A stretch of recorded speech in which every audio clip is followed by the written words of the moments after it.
Boa tarde, meus irmãos. Estamos de volta à nossa série de Efésios e, como mencionei nas mensagens passadas, do versículo 3 de Efésios, começou um parágrafo e a minha opção foi, ao invés de tentar pegar aquele parágrafo com uma ideia única desenvolvida nele, foi quebrá-lo em 4 mensagens para que a gente pudesse aprofundar um pouco mais dentro do texto, mesmo que possa ser um pouco mais repetitivo, a oportunidade que nós temos de conhecer um pouco melhor esse texto.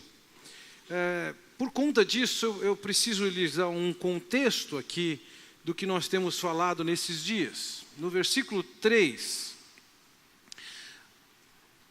Paulo diz ali que Deus é bendito porque Ele nos tem abençoado com toda sorte de bênçãos. Quando falei do versículo 3, eu questionei que tipo de expectativa você tem em termos de bênção de Deus. Muitas vezes a expectativa que nós nutrimos não é a proposta de Deus, ela não está baseada na promessa de Deus, de forma que a gente acaba ficando esperando por alguma coisa que efetivamente ela não vai acontecer. E podemos ficar ansiosos porque queríamos que Deus fizesse alguma coisa com a qual Deus não tem nenhum compromisso e, a bem da verdade, conforme a sua sabedoria, não é saudável nos dar aquilo que nosso coração possa desejar, mesmo porque ele pode estar contaminado pelo pensamento mundano. Quando a gente conhece as bênçãos de Deus, conforme aqueles descreve a partir do versículo 4, nós percebemos que bênçãos que a gente pode ter nessa vida, que a gente considera de peso e de valor nesse tempo, elas perdem a cor, elas se tornam esquálidas, comparadas com a beleza do que Deus tem feito para nós. Mas ainda assim, a nossa experiência e muitas vezes o nosso hábito por coisas de menor valor fazem com que a gente pare de olhar para aquilo que é maravilhoso e se agarre naquilo que não tem muito valor. No ano passado, eu tive a oportunidade de pregar no Rio Grande do Norte, em Mossoró. E por uma razão que eu diria que ainda não entendi por quê, o meu anfitrião me levou até a casa de um casal bem mais velho, ele e ela com mais de 90 anos. Talvez o que ele quisesse compartilhar era da experiência da conversão daquele lar, e em dias recentes, aquele homem havia se convertido. E eles tinham uma história interessante. Com mais de 90 anos, viveram a experiência de várias secas no sertão do Nordeste. E de quando em quando o meu anfitrião perguntava: conta para nós como é que era a sua história na seca. E quando eles falavam seca, eu entendo, eu imagino que eles estejam se referindo à seca de 1948, que foi considerada a pior seca do século XX. O que é que vocês comiam naquele tempo? E ela, a esposa, descreveu o que eles comiam. Colocavam óleo na panela, colocavam a farinha de mandioca, colocavam sal. Quando tinha, e se tinha arroz, eles colocavam também o arroz. E daquela mistura eles faziam um bolinho. Se acontecia de ter feijão, colocavam 1 grão de feijão para cada bolinho. A esse bolinho eles davam o nome de macaquinho. Eu estou ouvindo a descrição dessa culinária do sertão em tempos de escassez e estou admirado com a vida dura pela qual eles passaram. Mas um senhor do meu lado, que também comigo era visitante para estar naquela casa, ele também viveu no sertão. Ele tinha aproximadamente a minha idade, mas viveu suas dificuldades pelo visto, e ele disse assim, e isso me surpreendeu: só de ouvir descrever o macaquinho eu estou com água na boca. Eu quase virei para ele e falei, sério? De alguma maneira, a experiência dele na escassez, tendo somente aquilo para comer, aquilo desenvolveu e imprimiu no cérebro dele uma apreciação por aquilo, e de fato a vida dele deve ter dependido daquilo. E naquele momento, na boca dele tinha saliva por desejo de sentir aquele gosto de alguma coisa que vamos considerar assim, eles mesmos consideram quase nada.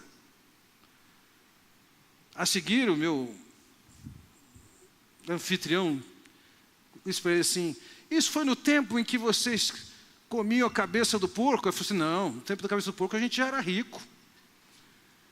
É diferente desse tempo. Eu acho que algumas vezes a gente fica com água na boca e com saudade de coisas muito menores do que Deus tem para nós.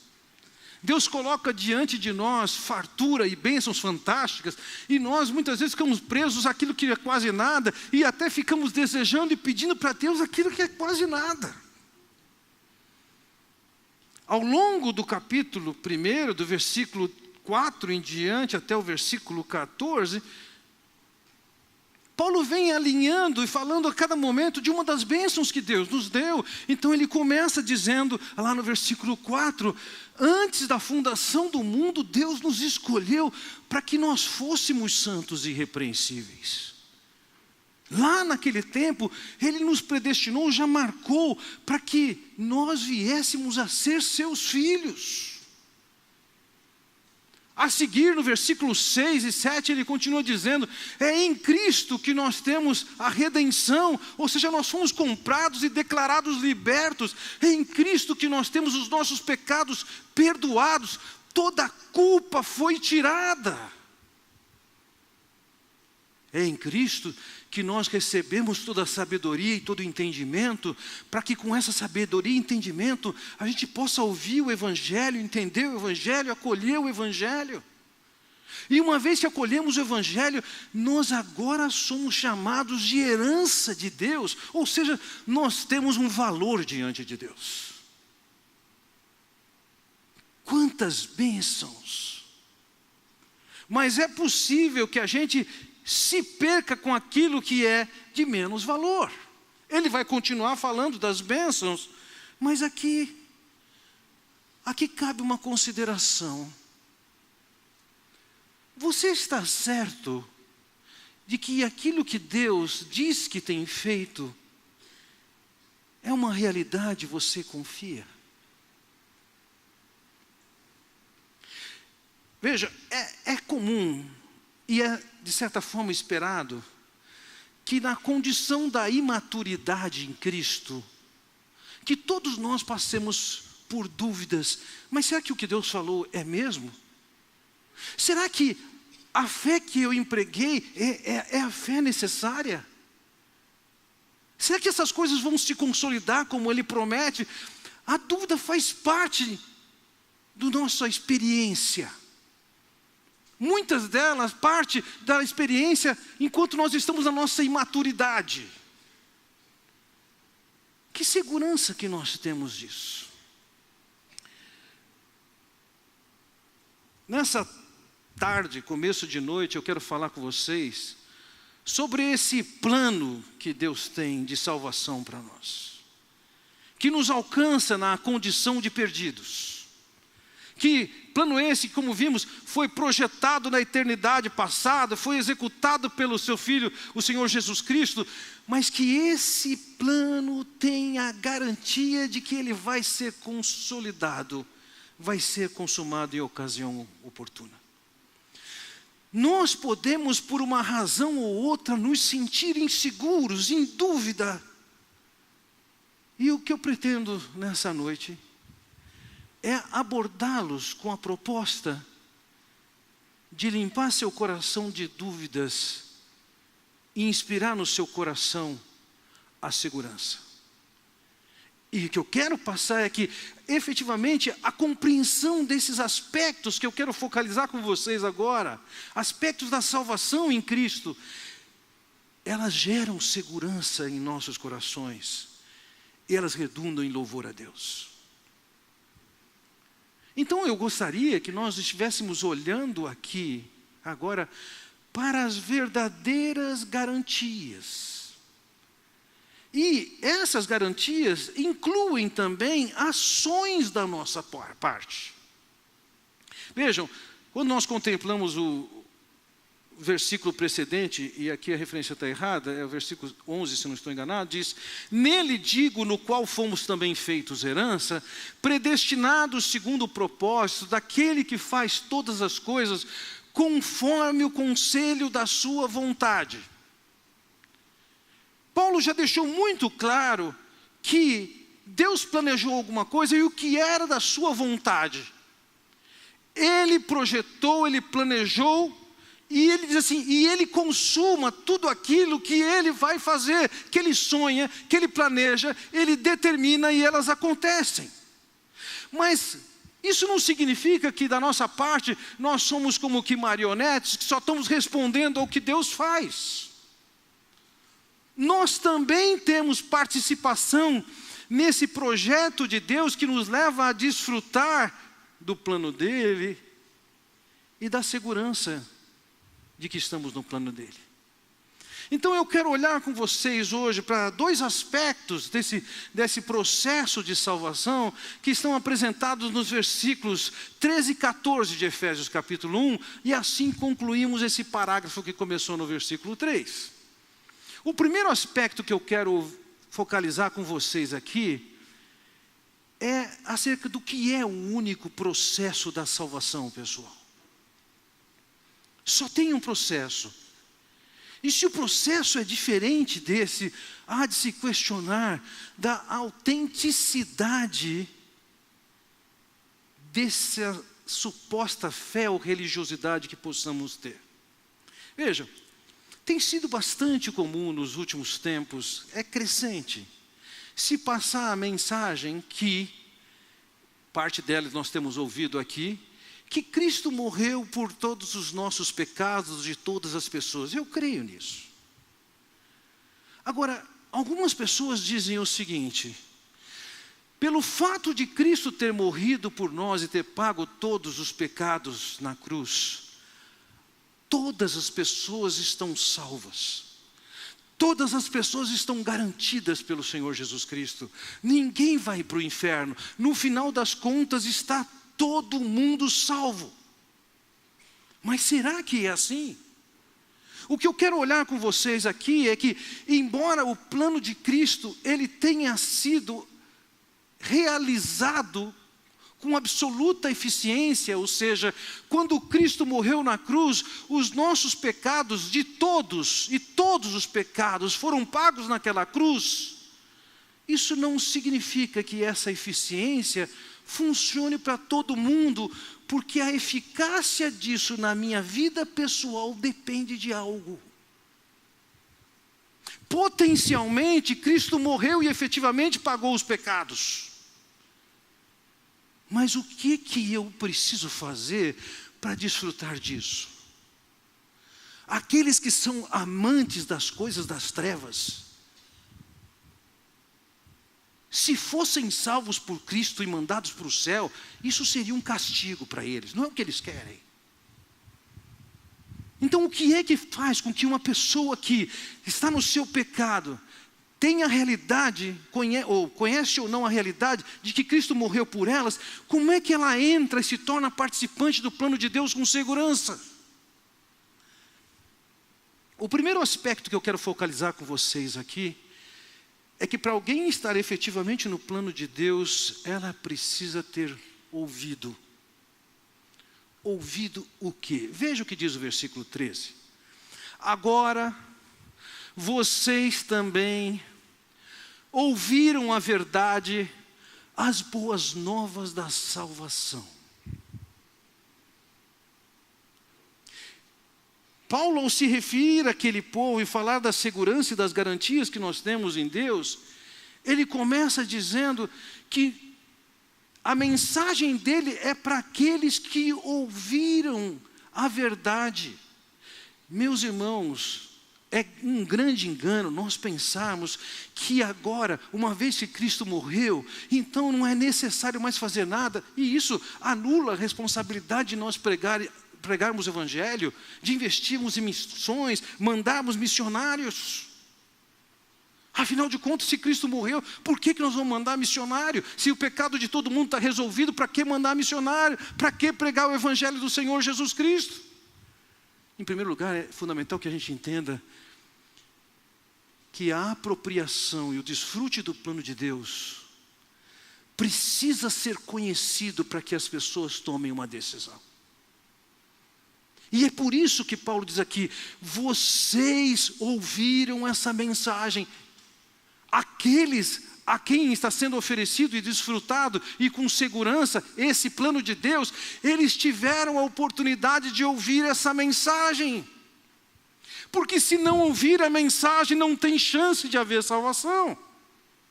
É o próprio apóstolo Paulo, em Romanos capítulo 10, que diz: porque todo aquele que invocar o nome do Senhor será salvo.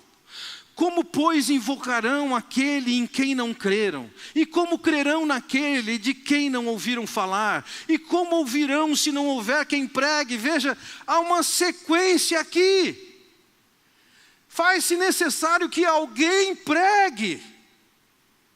Faz-se necessário que as pessoas ouçam, para que então elas creiam. Nós não podemos partir do pressuposto que uma vez que Cristo morreu, não interessa mais se as pessoas ouviram ou não ouviram, está todo mundo salvo, está todo mundo incluído na salvação. Não. A segurança que o apóstolo passa nesses 2 versículos, passa em primeiro lugar para as pessoas que ouviram, e que ouviram, como ele diz, a palavra da verdade, as boas novas da salvação. No passado eu fiz mais isso, hoje outras pessoas da equipe têm feito por mim, de identificar uma igreja que é referência em alguma coisa, e ir visitar a igreja e conhecer, ver o que eles estão fazendo. E anos atrás, vários anos atrás, soube de uma igreja que estava alcançando um número absurdo, muito alto, milhares de pessoas. E eu fui fazer uma visita naquela igreja. Cheguei na igreja, assisti os cultos no domingo, assisti culto durante a semana, assisti culto durante o outro domingo, e posso ficar impressionado. Milhares de pessoas estavam frequentando aquele culto. Agora, tendo participado de 3 cultos naquela igreja, com milhares de pessoas presentes, me espantava o seguinte: o que foi pregado não tinha nada a ver com o Evangelho. Seria impossível alguém se converter com aquela mensagem. Elas ouviram qualquer coisa menos a verdade, o Evangelho do Senhor Jesus Cristo, as boas novas de salvação. Em muitos púlpitos hoje, o que está sendo anunciado é que se você quer a bênção, você pode enriquecer. E que se você quer ser abençoado, você não vai ter nenhuma enfermidade. Isso não tem nada a ver com a mensagem da verdade e nem o Evangelho da salvação. A mensagem que contém a verdade é a mensagem que vem do Deus verdadeiro. Ele não é um ídolo. Não se prega um ídolo. Nós não estamos falando da felicidade se tiver dinheiro. A Bíblia não tem nada contra se ter dinheiro. O apóstolo Paulo chega a dizer, quando escreve a Timóteo, é Deus quem dá os recursos para o seu aprazimento. Não há problema nenhum em ter saúde, mas quando as pessoas fazem do dinheiro e da saúde o seu ídolo, isso aqui não tem nada a ver com a verdade de Deus. A verdade de Deus revela que todos nós somos pecadores separados de Deus e que Ele é o único Deus verdadeiro. E é dando atenção para esse Deus e não para os enganos da nossa sociedade, para as ilusões que nos são pregadas, nos ensinadas, nos oferecidas, é que nós entendemos o que é a verdade. E na proclamação dessa verdade nua e crua, que nos descreve que somos pecadores separados de Deus, revela também um Deus que é verdadeiro e único, e revela, como ele diz aqui, as boas novas da salvação. O que é isso? Por que é necessário ouvir as boas novas da salvação? Se é necessário ser pregado e ser ouvido as boas novas da salvação, aqui já tem uma pressuposição. As pessoas estão perdidas e elas ouviram uma boa notícia. A realidade do que Deus fala para nós, o que é? O homem no seu pecado está separado de Deus. E na condição de separado de Deus, ele está condenado pela eternidade. Mas até que o evangelho seja anunciado e a pessoa tenha que ouvir essa mensagem, que Cristo veio e morreu naquela cruz e pagou os nossos pecados. Ele morreu por nós, ressuscitou, está sentado à destra de Deus. Quando eu ouço essa mensagem de salvação, e aí eu entendo essa mensagem de salvação, isso aqui é necessário. Não existe salvação sem a proclamação da verdade, não existe salvação sem a proclamação das boas novas. É necessário que isso seja revelado. Veja, algumas pessoas podem ficar mais ou menos tempo ouvindo para entender essas coisas. No nosso meio, isso não são dados recentes, em tempos passados, eu tinha uma ideia assim de como é que as pessoas se convertem no nosso ambiente. E algumas pessoas, você prega o evangelho, elas se convertem de imediato. Mas outras vivem um longo processo de avaliação, de consideração e de estudo, até que venham a se converter. E eu diria para vocês, a média na nossa igreja de conversão é de 2 anos. Entre anunciar a primeira vez e a pessoa vir de fato a se render a Cristo, a média no nosso ambiente é de 2 anos. Ou seja, a pessoa pode ter um processo de ouvir e de compreender essa mensagem. Mas se não tem um processo que pode acontecer num estalar de dedos, ou pode durar 1 ano ou mais, não existe salvação. Não existe salvação se não existe proclamação da mensagem de que o Senhor Jesus Cristo veio até nós, morreu naquela cruz, pagou os nossos pecados. É necessário que as pessoas ouçam isso. Mas não é só necessário que elas ouçam, e logicamente que nós preguemos, é necessário também que elas creiam nisso. Vejam, ele diz aqui, agora vocês também ouviram a verdade, as boas novas da salvação. E quando creram em Cristo, eles não só ouviram a mensagem, eles também creram em Cristo. E de fato, ao escrever aos Efésios, o apóstolo Paulo está olhando para uma experiência pessoal que cada um deles teve no passado. Lá no passado, numa ocasião, eles ouviram a mensagem. E lá nessa ocasião, no passado, eles creram nessa mensagem. O que é crer nessa mensagem? Vamos começar pelo que é não crer.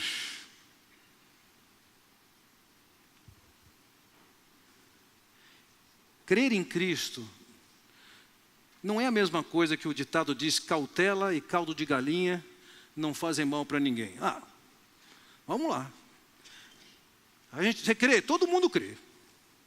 Você sai falando do evangelho, todo mundo crê. Foram raras as pessoas que eu evangelizei que disseram: não quero, muito obrigado, discordo. Sempre crê, né, meu irmão? É sempre assim. Isso não é a mesma coisa. A pessoa acolhe tudo, a pessoa que acolhe tudo reconhece que tudo aquilo que ela tem é insuficiente. E se você está dizendo: não, eu acredito em Deus, acredito em Jesus, mas também, olha, não largo meus santinhos aqui. Faço as minhas orações, eu espero que Deus tenha misericórdia por mim. Isso não é a mesma coisa. Crer em Cristo é entender que a mensagem que foi pregada, ela é tão e absolutamente verdadeira que dispensa qualquer outro tipo de suposta segurança. Os santinhos não são necessários. Não é a sua vida sem pecado que garante você diante de Deus. Não é porque você é bem qualificado que Deus vai receber você. Crer é entender efetivamente que você não tem qualificações para chegar até Deus. Pelas suas qualificações, você está condenado a viver a parte de Deus. Mas que Jesus naquela cruz pagou completamente todos os nossos pecados, e agora somente por crer nós somos declarados perdoados, justos, santos, e somos acolhidos por Deus unicamente pelos méritos de Jesus. É isso que é crer. Crer envolve abdicar, renunciar a qualquer tipo de segurança falsa que nós criamos na nossa cabeça e que não tem nada a ver com a revelação de Deus. Veja, esses dois verbos, ouviram e creram, apontam para um fato ocorrido no passado. Ouviu a mensagem de Cristo, entendeu a mensagem de Cristo e passou a confiar em Cristo. Meus irmãos, o processo de cada uma dessas coisas pode variar de uma pessoa para outra. Alguns de vocês já devem ter lido, e se não leu, sugiro que leia o livro Pajé de Cristo. A história de um pajé no meio dos índios uaiuais vivendo lá na Guiana inglesa. Posteriormente, eles voltaram para o território nacional. Os índios, eles são nômades. E de quando em quando mudam, esgotam a terra, mudam para outra região. E foi de lá, dessa região, na Guiana, que eles vieram posteriormente para o rio Mapuera, no noroeste do Pará. Mas quando o índio Eucá, um pajé, se converteu, ele se converteu por quê? Porque alguém chegou para ele e pregou dessa mensagem. Ele ouviu, ele creu.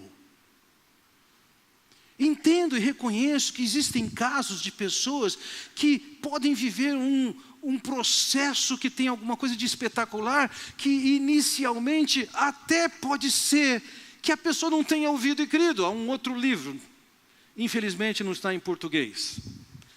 Aqueles que produziram o livro no contexto americano, The Spirits of Rainforest, entendem que a publicação desse livro no Brasil traria uma série de complicações, porque as revelações do que certos antropólogos fizeram no passado, em meio aos Yanomamis que vivem na Guiana, colocaria tão em descrédito grandes nomes da antropologia, que certamente despertaria muita ira da comunidade acadêmica. Essa é a razão porque esse livro não está em português ainda. Mas esse livro narra a história de um pajé Yanomami, que recebe uma visitação de Deus, e recebe uma libertação de Deus. E ao ler aquela história, aquele livro, revelando todas as crueldades daquela sociedade, ou daquela comunidade indígena, você percebe que aquele homem efetivamente passou pela experiência que eu creio acabou sendo clarificada, entendida e completamente absorvida tempos depois, quando lhe foi pregada a mensagem. Houve um ato libertador de misericórdia, baseado na intervenção de Deus na vida daquele homem que estava pronto para ser morto pelos espíritos maus. Mas a sua conversão efetivamente se deu em outra ocasião. Eu me lembro, anos atrás, um homem que hoje está na nossa igreja, ele e sua família se encontravam num churrasco no fim de tarde na sua casa, e olharam e viram uma formação de nuvens.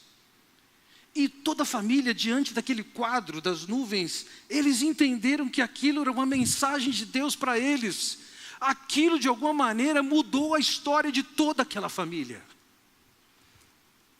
E em função da experiência que ele teve, ele veio à igreja, nós conversamos, eu saí para almoçar com ele.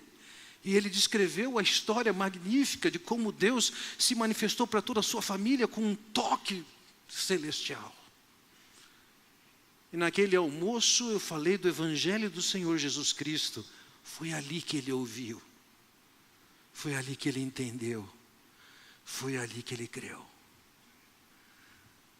Quando o apóstolo Paulo está falando, ele pode levar em conta que houve algumas ações sobrenaturais de Deus, houve algumas libertações de Deus aqui e acolá, houve expressões de amor de Deus aqui e acolá, mas ouça, um verdadeiro cristão não fica numa experiência eventual, espetacular e ocasional, não, ele vai ter que ouvir essa mensagem, ele vai ter que crer nessa mensagem. Isso é um cristão verdadeiro. Não é porque a família é crente, não é porque vai na igreja, não é porque tem uma vida boa, não é porque tem uma vida marcada pela integridade. Não, um cristão verdadeiro ouviu a mensagem, a verdade, ouviu as boas novas, as boas notícias de salvação, que Cristo morreu por você. E além disso, ele abraçou essa mensagem.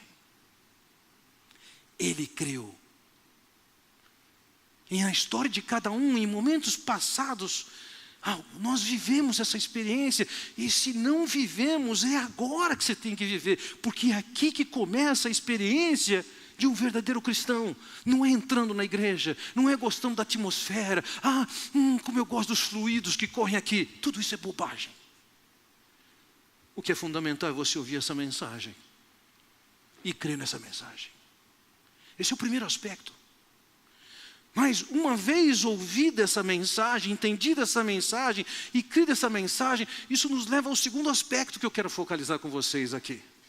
E o segundo aspecto é a garantia presente da salvação. E o primeiro aspecto dessa garantia que um cristão verdadeiro tem, um cristão que ouviu a mensagem, creu nessa mensagem, veja o que ele diz ali, o selo que temos. E olha o que ele diz no versículo 13. Agora vocês também ouviram a verdade, as boas novas da salvação, e quando creram em Cristo, Ele colocou sobre vocês o selo do Espírito Santo que havia prometido. O Espírito Santo tinha sido prometido no passado. Creio que Jeremias falou sobre essa promessa do Espírito Santo. O próprio Senhor Jesus falou da promessa do Espírito Santo. E entre as ações do Espírito Santo na vida do povo de Deus, está o de selar o povo de Deus. O que é isso? No domingo passado nós vimos que, como expressão do amor de Deus, aqueles que creem em Cristo foram feitos herança dele. Ou seja, Deus nos dá grande valor. Deus nos vê com alto valor. E agora Ele coloca um selo, que é um selo que mostra a quem nós pertencemos. O selo identifica que nós somos propriedade de Deus. O selo autentica quem nós somos, de quem nós somos. O selo certifica que nós somos autenticamente povo de Deus. Nos nossos dias nós podemos ter maneiras de reconhecer alguém sobre a fé que ela tem. É possível que você, hoje cedinho de manhã, num ponto de ônibus, você tenha visto alguém com o seu terno, com a Bíblia debaixo do braço, e você diz, olha lá o irmão. Quero dizer para você, tem uma boa chance de ele ser um irmão, mas não é o terno nem a Bíblia debaixo do braço que garante que alguém é irmão. Não é pelo corte de cabelo ou não ter corte de cabelo que você pode concluir que a pessoa é um irmão. Não são essas as marcas que evidenciam que alguém de fato veio a conhecer e ter uma experiência com Cristo e é filho de Deus. Não, não é isso. No passado, algumas seitas usavam de tatuagem e a tatuagem deixava evidente a que grupo religioso aquela pessoa pertencia. Fiel a quê? Em alguns ambientes, você pode ver pessoas que cortaram quase totalmente o seu cabelo, usam túnicas estranhas ao nosso ambiente, e você vai falar, esse camarada, isso e aquilo. Mas a marca de um cristão não é a tatuagem, nem a falta dela. A marca de um cristão não é a roupa que usa, não é a Bíblia debaixo do braço. A marca que nos diferencia para Deus é o Espírito que é colocado em nós. Todo aquele que veio e ouviu a mensagem, creu na mensagem, se tornou propriedade de Deus, e Deus colocou ali um selo, marca, que identifica a quem pertencemos, marca que garante que nós somos invioláveis. Deus não nos deu uma coisa, não deu uma marca, veio o Espírito de Deus estar conosco. Esse Espírito faz muitas coisas, muitas das quais nós veremos, inclusive dentro da carta aos Efésios, que não é a mesma coisa que selo. Nós vamos ver que Deus fala sobre a habitação do Espírito, Deus fala sobre o batismo do Espírito, Deus fala sobre a plenitude do Espírito, são coisas diferentes. Aqui o que nós aprendemos e sabemos é que uma vez que nós ouvimos essa mensagem, e cremos nessa mensagem, você pode não ter percebido, mas Deus colocou um selo, uma marca, que identifica você como povo dele. O selo dele marca que você é inviolável, você pertence a ele. Mas não é somente isso. No versículo 14, então, ele diz: nele também digo, no qual fomos também feitos herança, predestinados segundo o propósito. Veja, eu fui feito herança. Então esse selo foi colocado sobre mim. Mas não é só isso. Nós também temos uma garantia. Veja, nas traduções mais antigas, diz que o Espírito é o penhor de nossa herança. Agora ele já não está falando da condição de eu ser herança de Deus, mas que eu herdo tudo aquilo que Deus quer me conceder e me dar. E aqui ele diz que ele coloca o Espírito dele como garantia.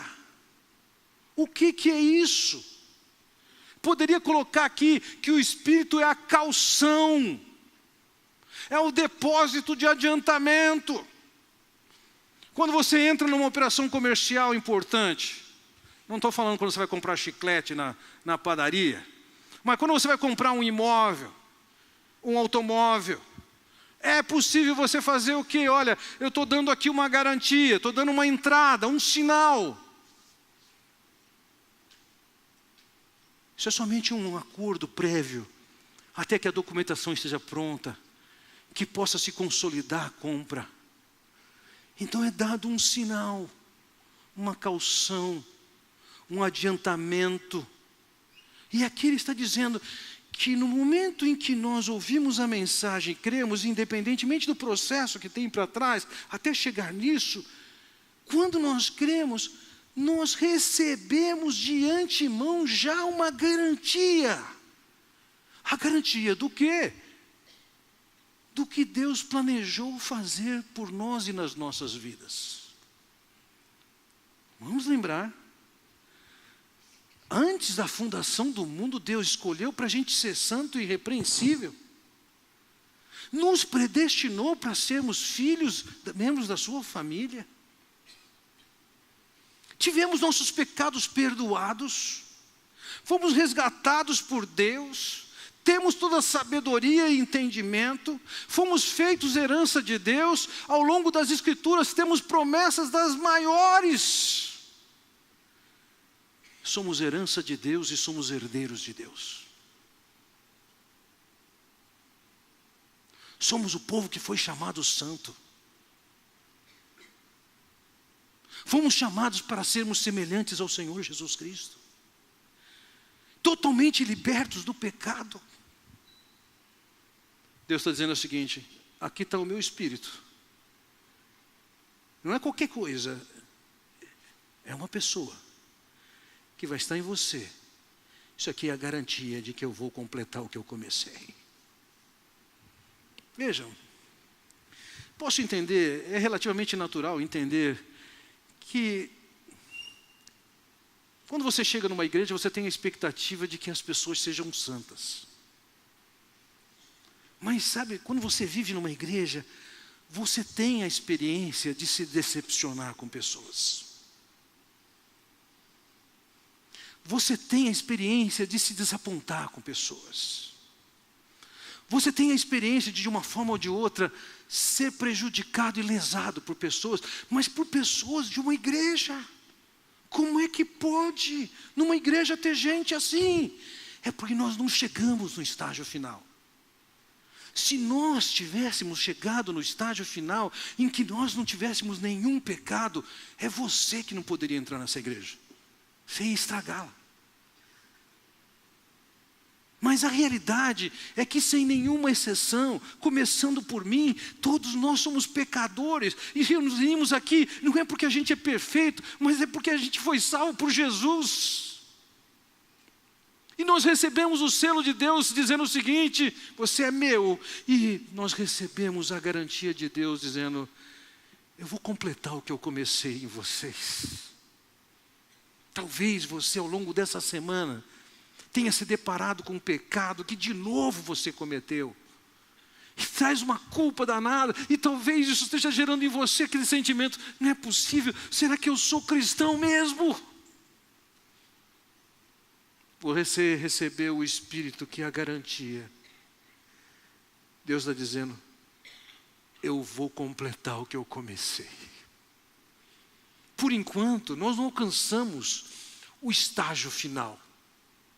Essas coisas não se completaram na nossa vida, mas elas vão ser completadas.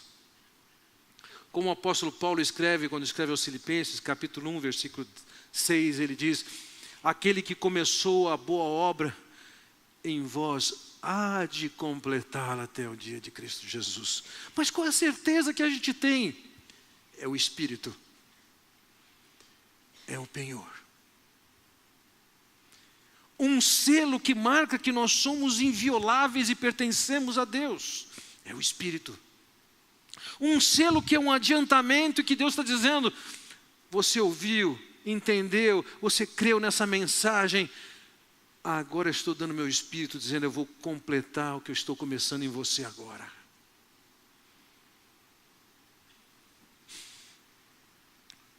Certamente você já deve ter tido a experiência como pai, avô, tio, amigo de família, de ter que fazer a experiência de passar com uma criança num lugar que oferece algum risco. Atravessar uma avenida, uma rua. Você sabe que você não pode deixar uma criança pequena atravessar uma rua, ela não tem juízo para isso. Você não espera que aquela criança diga para você assim: pai, me dá a mão. Ela quer sair correndo. É você que segura a mão dela. E ela pode dizer para você assim: me larga, solta. Mas você sabe que você não vai soltá-la. Que se você soltar, ela vai fazer bobagem.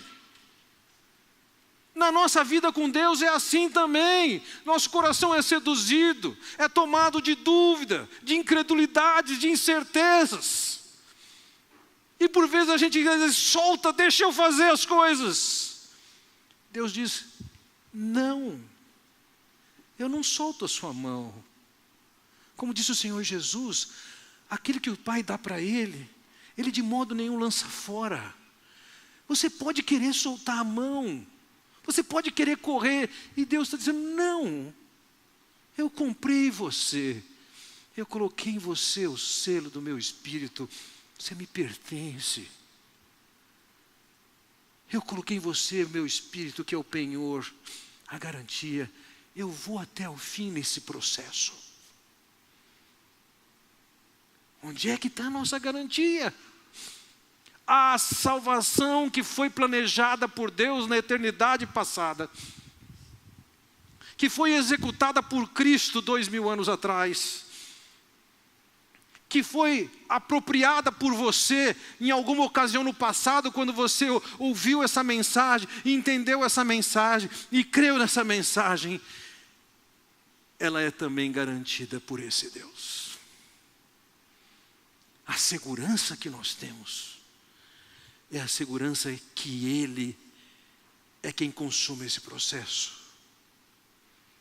Ele que planeja, Ele que executa. Eu ouço e creio. É Ele quem sela, é Ele quem dá garantia, é Ele quem vai consumar essa obra. Que maravilha! Isso me leva às minhas últimas palavras, à conclusão da minha mensagem. Veja, nós já vimos, no versículo 3, ele disse que Deus é bendito. No versículo 6, ele disse, isso foi feito para o louvor da sua gloriosa graça. No versículo 12, ele fala assim, para o louvor da sua graça. Agora no versículo 14, ele repete, para o louvor da sua glória. Por que que Deus fez isso? Não é para expressar a sua glória pessoal. Tudo que Deus tem feito, desde o versículo 3 até o versículo 14, é alguma coisa que deixa evidente como esse nosso Deus é glorioso, como Ele é amoroso, como Ele é gracioso, como Ele é bondoso, como Ele é misericordioso. Isso só evidencia a grandeza desse Deus, a grandeza do caráter desse Deus e a maneira como Ele expressa e comunica isso para nós. Notem, fomos adotados como filhos, fomos feitos herança de Deus. Nos tornamos herdeiros de tudo aquilo que Deus tem a oferecer. Agora, o que nos resta? Uma vida de verdadeiros adoradores. Fomos comprados, pertencemos a Ele, fomos resgatados. Temos uma garantia, apesar das intempéries que temos pela frente. Provaremos da realidade de mau tempo que nós não temos controle. Provaremos da realidade de mau tempo que a gente mesmo gerou. Mas temos um Deus que está dizendo, sou eu que garanto. Eu estou colocando meu espírito, Ele é meu selo. Ele é meu penhor, minha garantia. Você ouviu essa mensagem e creu, sou eu que banco isso. Eu garanto. Que segurança, que privilégio. Meus irmãos, vamos orar na sequência, vamos louvar nosso Deus por tão grande e preciosa salvação. É possível que alguns de vocês, somente efetivamente nessa noite, ouviram essa mensagem e agora estão expressando crer na sua mensagem. Você tenha certeza de que através da sua oração, silenciosa, onde você estiver, Deus está dizendo, eu te recebo como meu filho, eu coloco meu selo, eu te coloco a minha garantia. Vamos orar. Pai Celestial, quero te agradecer pela oportunidade de olharmos para a Tua Palavra e percebermos a grandeza das bênçãos que o Senhor já nos tem dado. Nós somos grandemente privilegiados por elas, Senhor. Nós efetivamente não as merecemos. E nós te bendizemos nessa noite, por tão grande salvação que o Senhor oferece a nós. Ó Pai Celestial, enche o nosso coração de entendimento, de percepção, de reconhecimento, de gratidão e de louvor a Ti, por tão grande salvação estendida a nós. Eu oro, Pai, no nome do Senhor Jesus. Amém.